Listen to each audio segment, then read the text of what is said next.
Welcome to This Week in East Brunswick. This week, St. Bart's Buffaloes squared off against the Golden Bears in the Mayor's Trophy Cup game. And the Township Council voted to delay progress on the proposed aquatic center. These stories and more this week, including tips on how to handle your new puppy on your pet doctor, and previews of Channel 8's fall lineup. But first, here's a look at programming next week on Channel 8. Join Lenore Kulik Monday morning at 10 for Look Great, Feel Great and work on firming your arms and legs. Kristen Lott tells stories about farms at 10:30 Monday on Stories from the Library.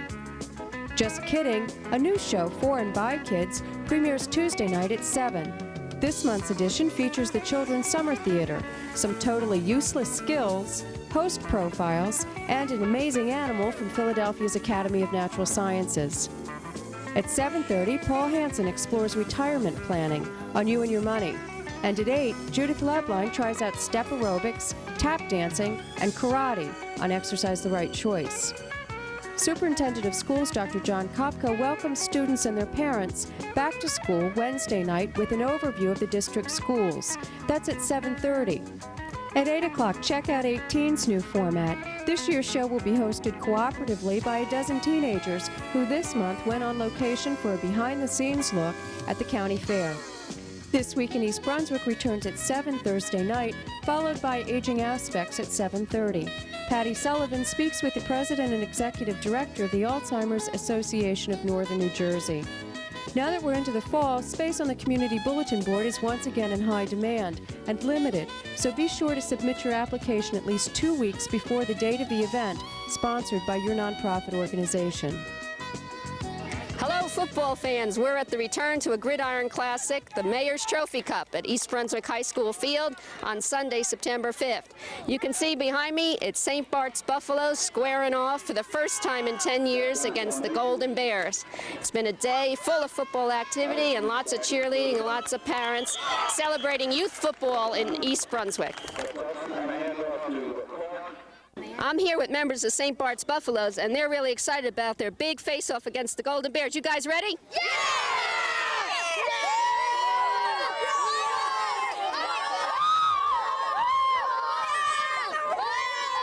Tom, tell me, how's that things going today? Well, I think everything's been wonderful. First of all, we got football weather today with a bright sunny day, and I think that's good for everybody. Everybody's going to have a good time and have fun watching the other teams play and play themselves. The kids must be really enjoying this. Have they been excited? Well, there's a lot of excitement, I'm sure, both for the Bears and for the Buffaloes. We've been looking forward to this renewing this rivalry for a long time, and I think it's great for the kids to have a good time to play against their friends and with their friends. What's really special is being at the high school and having the voice of the Bears, Charlie King, with us today. Well, I think it's the ultimate for any young man and young lady as a cheerleader to be able to be on the high school field. If they're interested in football and cheerleading, they watch the high school teams play, and it's very exciting for them to be there, and for the parents too. No matter what happens today, everybody's a winner? Win or lose, we're a winner. Football is a winner, cheerleading is a winner, East Brunswick and the surrounding communities are a winner, and football overall, joining together hand in hand, I think is great for football for the future. Go Buffaloes! Go Buffaloes! Okay, now I'm with the Golden Bears, and here's some Golden Bear cheerleaders. What do you think about today? Has it been fun so far? Yeah, a lot of fun. Yeah. Has everyone been excited about the big game coming out? Yeah. Okay, now I was wondering, who do you think might win today? Golden Bears. I just thought I'd ask. Yeah, all right. You know, this is the first time that the Golden Bears have played the Buffaloes in many, many years. Were you aware of that? Yeah, I heard that today. Yeah. Well, and we hope many more, huh? Yeah. We hope we win many more. How's it feel to be up here at the high school? Big. Well, it's training for when you get up to the high school, right? Yeah. Okay, girls, you want to say go Golden Bears? Go Golden Bears! Paul, a lot of activity here, a lot of preparation for the Mayor's Trophy game. Tell me, how's the day going? So far, everything's been going perfect. The weather's been beautiful. The kids, our instructional went off like a charm. The junior Pee Wee game's going on right now. It's good competition, good hard football. Everything seems like it's going perfect. Couldn't have been better. Well, through yours and Tom's leadership, there's a real sense of sportsmanship here. Have you been feeling good vibes today? Yeah, there's a lot of good spirits between the two clubs, and I think we took a giant step today to towards bringing football back to East Brunswick. Terrific. Well, it looks like it's been a great time, and certainly the kids are very excited, and I'm wearing your hat. Very good, and I'd like to thank you, Judy, for your efforts for putting this together. Oh, you're welcome, and special thanks to the high school staff, too. Yes, exactly.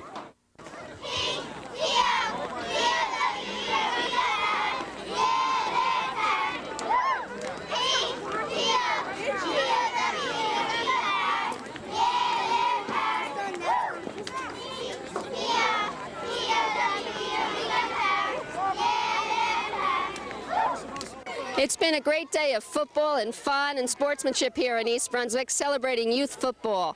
What a day. The only trouble I have today is, how do I wear two hats?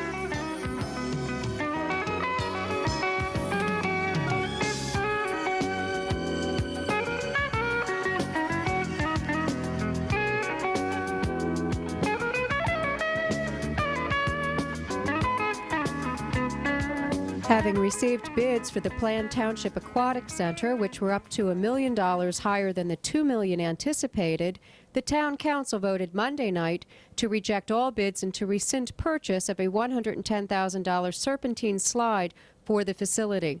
Council members expressed their disappointment with the services of Heary International, the firm paid by the township to design and estimate the actual cost of the Blue Water facility intended to replace Dallenbach's Lake.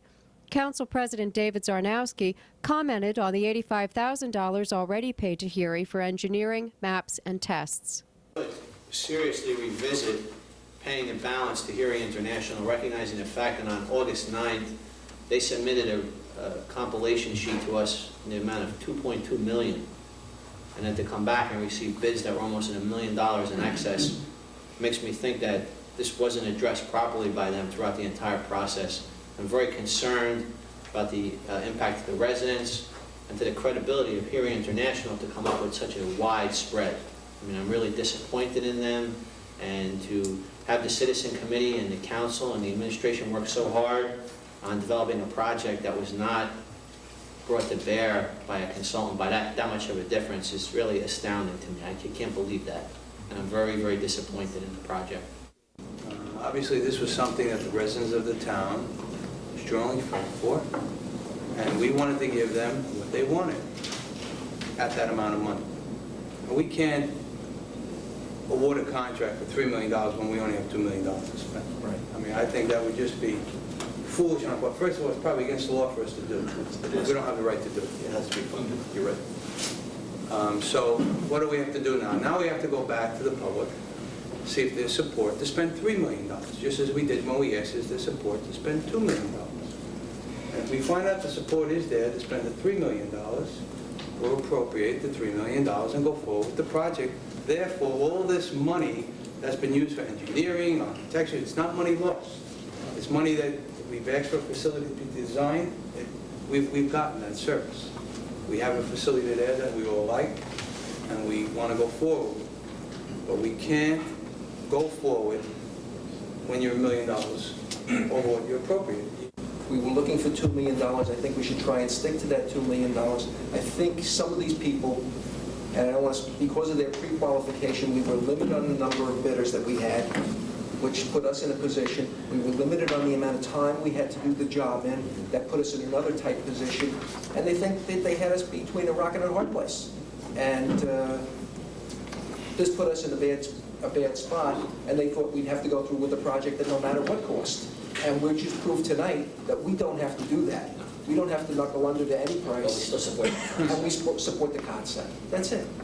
Mr. Grant? The thing I wanted to stress, in a democratic form of government, I think it's the greatest thing in the world to have a referendum. I only wish that we would have a referendum like the Board of Education, when you wanted to spend millions of dollars, that we should ask the public to vote whether they want it or not. This council took for granted the block entourage coming around with meetings and this, and it's so thorough. I'll stake my reputation, I'll stake my life on this project. Go to the public. If you're so sure that the public wants this aqueduct, Why not ask the public? Ask them to vote. You could come around in not this November, but the following November, put it on the ballot and see how far you go from there. Residents continued the debate about the desirability of a blue water facility. Now, there are a number of opportunities we can do. Why spend $2 million or $2.5 million or $3 million on something that you only get 3 months of use out of? There's a whole population in this community. We could build an indoor swimming pool. I would have no problem spending twice that amount of money on something that was at least a year-round facility that teenagers could use, senior citizens could use, youngsters could use year-round. As far as only users paying for it, we don't charge borrowers to use the library. We don't charge admission to the Senior Citizen Center. We don't have turnstiles at our parks, and we don't have toll booths on our streets. I think it should be to some extent self-liquidating, but it doesn't have to be entirely. It would be nice. It's not a necessity for me. I'll spend my tax dollars. And I'm here representing basically the Sandpiper swim team, who were the league champions this year, despite the water color. I will just mention quickly, I was going to talk about the prices that were mentioned, but I will mention Mr. Galperin when he says there is no liability. I've lifeguarded at blue water facilities and dark water facilities.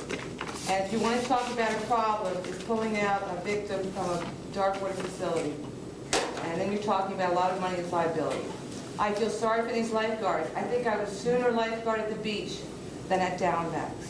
They're under a lot of, it's difficult for them, and they switch every half an hour. It's very difficult, and I think it's something to consider. And I was very pleased. One of the reasons I was pleased was for my own family when we were going to go to blue water. And I know, and I think a lot of other people do, I know a lot of the older people that sit there and that I've spoken to, they're keeping an eye on the people out in the water also for that same reason, whether they admit it or not. I just wanted to bring up the fact that in the paper it was mentioned that the mayor did not want to go above the $200 limit. At several of the meetings last year, it was mentioned that the fees for the new facility would probably double the family membership rate. Family membership rate being $125, that would already bring us up to $250, which seemed very viable. We had people at meetings last year that were ready to write out a check at that time for up to $300.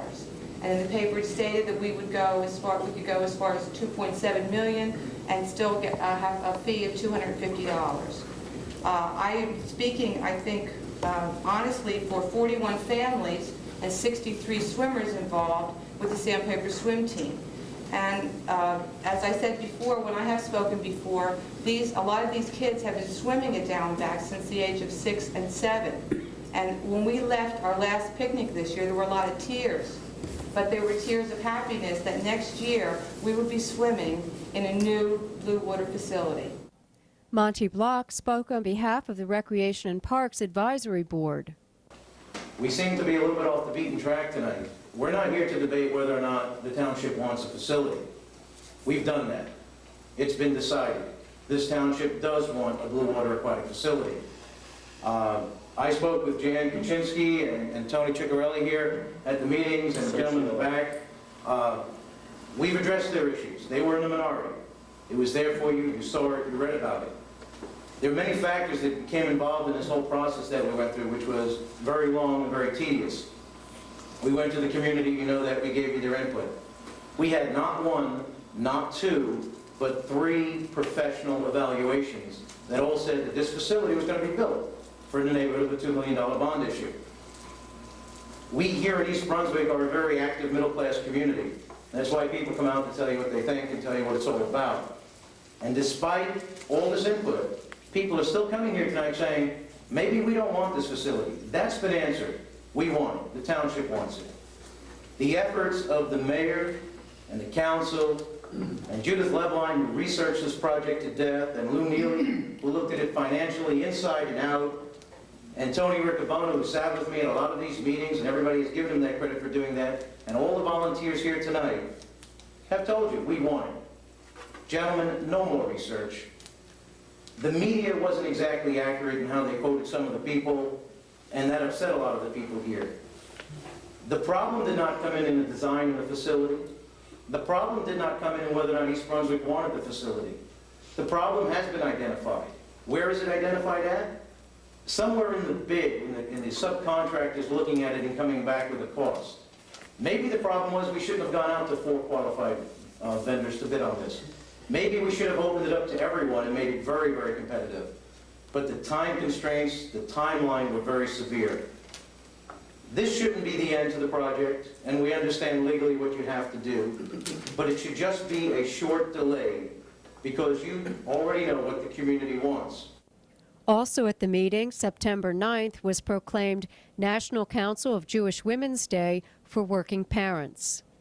From the Office of the Mayor, proclamation, whereas the well-being of our families is central to the well-being, strength, and success of our society, and whereas there are an increasing number of Americans who balance work responsibilities with the demands of caring for children and elderly relatives, whereas there is a critical need for both workers and businesses to learn more about child and elder care options, and whereas new solutions must be sought to help achieve a balance between work and family, and whereas the National Council of Jewish Women has a 100-year history in working for the well-being of families of all socioeconomic, religious, racial, and ethnic backgrounds, and whereas the National Council of Jewish Women is forging partnerships in communities around the country to broaden employer and general public awareness of dependent care issues and to implement strategies for meeting those needs.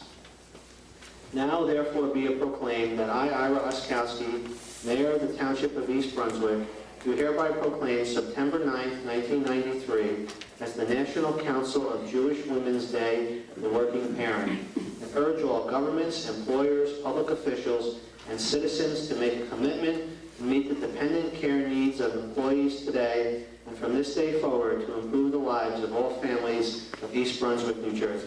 Thank you, Gail.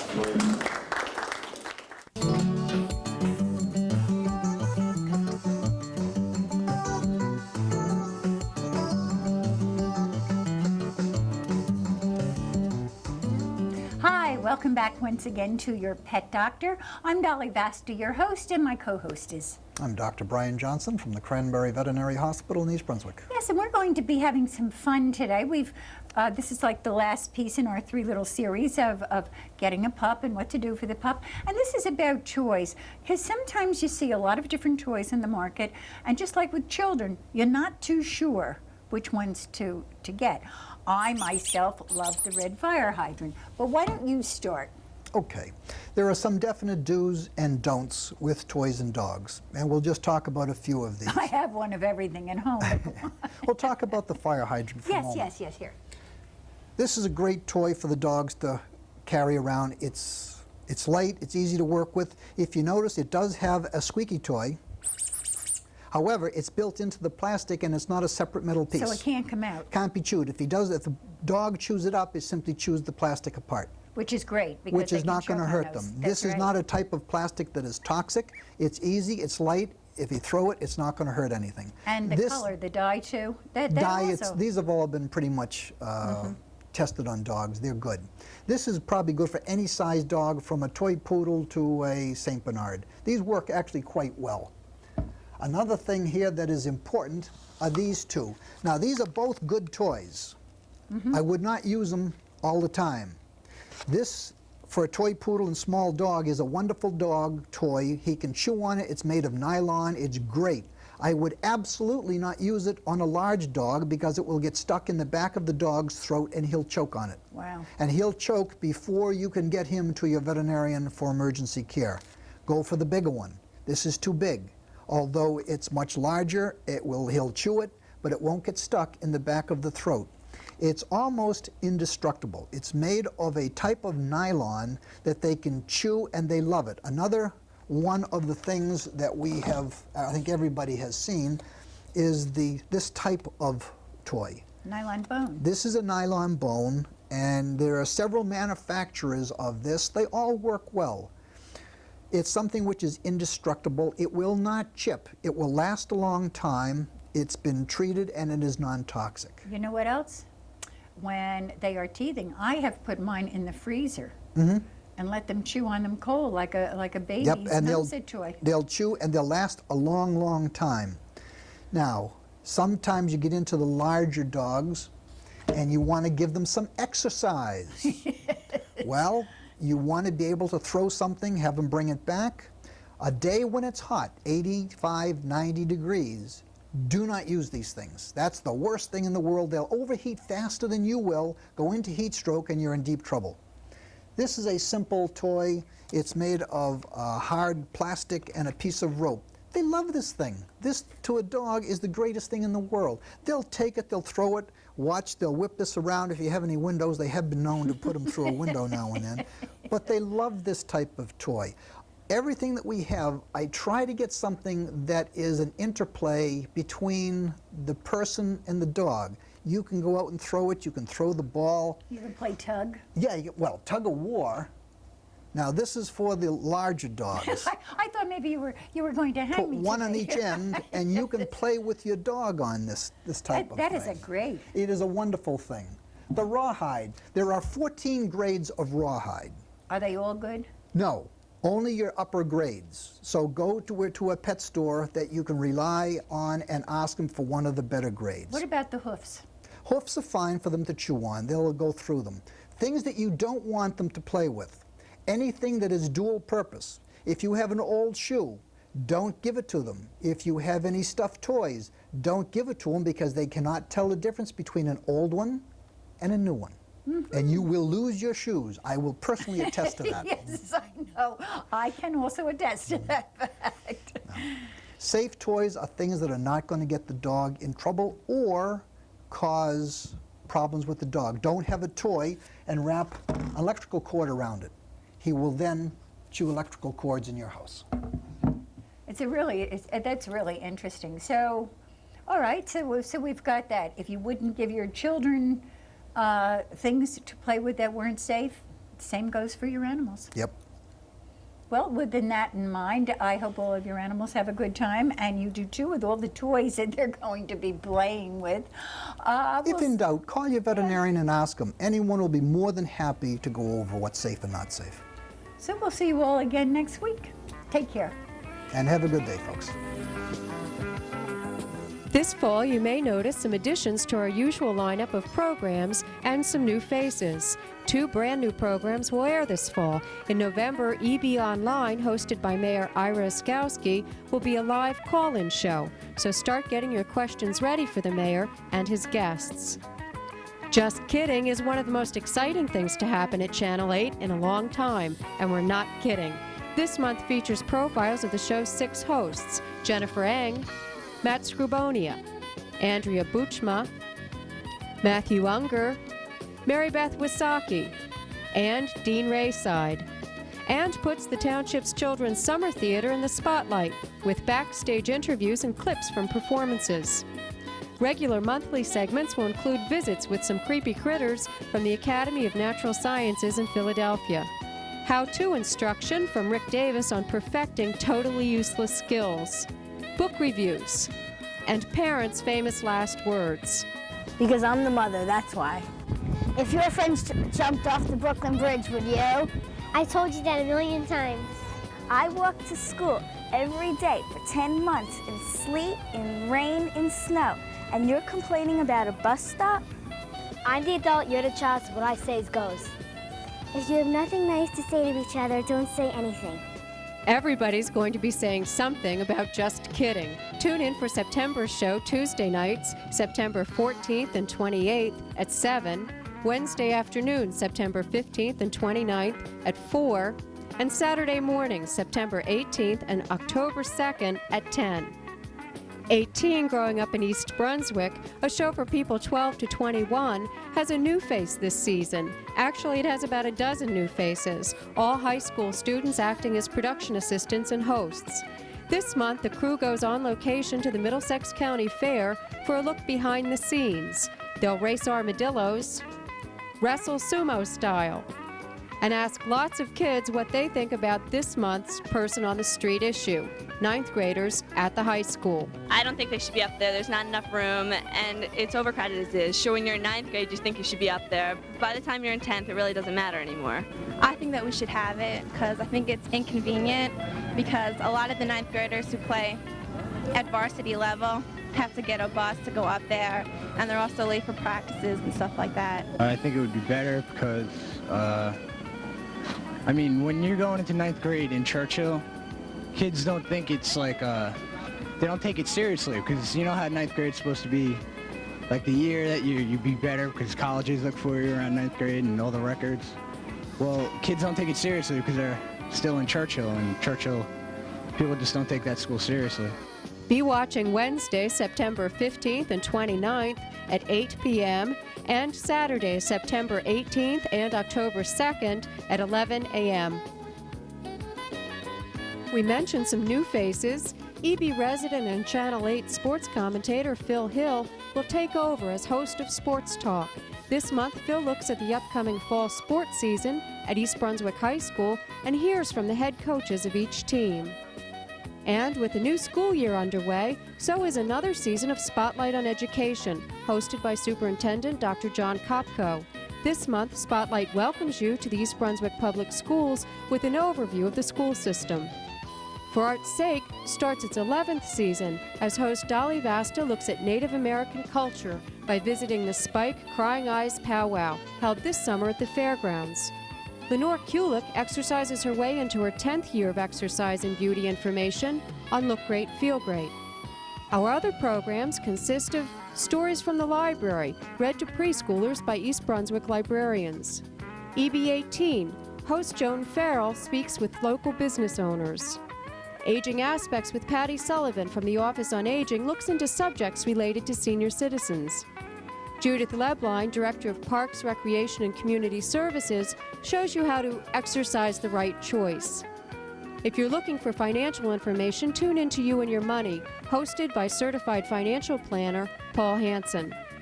Council Update features Sharon Cornitas talking with a different council member every other week about the latest topics being discussed at the town council meetings. Also, watch our high school sports coverage beginning in September, and for all of your local news and information, tune into This Week in East Brunswick every Thursday evening. That's all for this week. Thanks for watching.